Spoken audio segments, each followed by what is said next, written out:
Hi, I'm Sean McCourt. And I'm Lindsay Northern. Welcome to Behind the Emerald Curtain. Today we're off to see the wizards behind Wicked's special effects and projections. Their unique talents work together to highlight the special moments of Wicked in a most Ozian way. From the very beginning of Wicked, there are projections happening. You know, as a part of the curtain warmer, we've got Emerald City kind of twinkling with lights to augment what the scenery is already doing.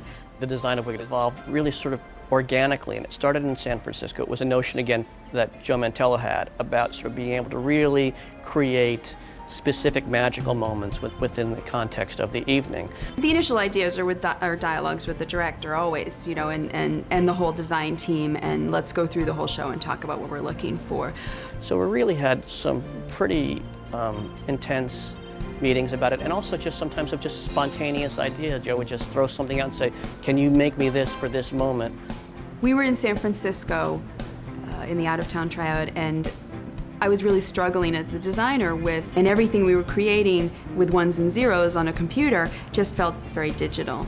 One evening, the animators I was working with had the great idea to go to Home Depot and just get a bunch of supplies. And we got wood chips, dry ice from the props people, and a confetti cannon from the props people. And back into our studio we went and spent the entire evening basically just playing. We videotaped the wood chips swirling around. We played with the dry ice for hours. And what we discovered by going with actual objects and going with organic materials as opposed to digital, we were able to then, you know, have that aha moment of, yes, okay, this is how the projections need to be built. I like projections when they blend and collage with lighting.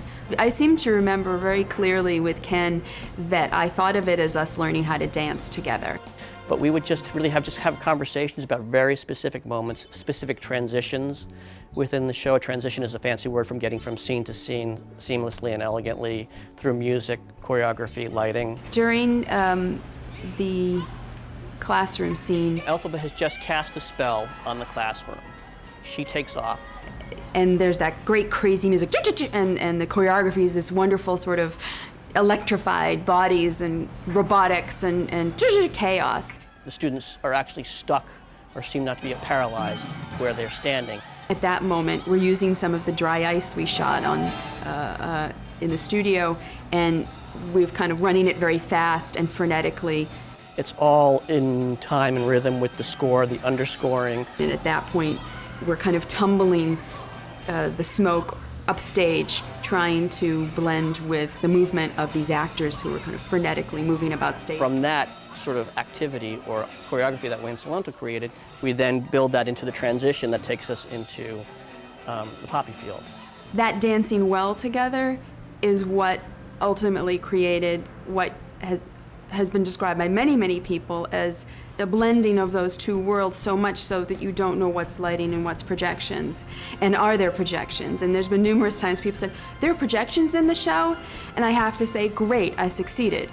You know, egotistically, I say, you know, I blended so well that you can't even tell I'm there, but great, because if they leave the theater whistling the projections, I have failed miserably as a designer.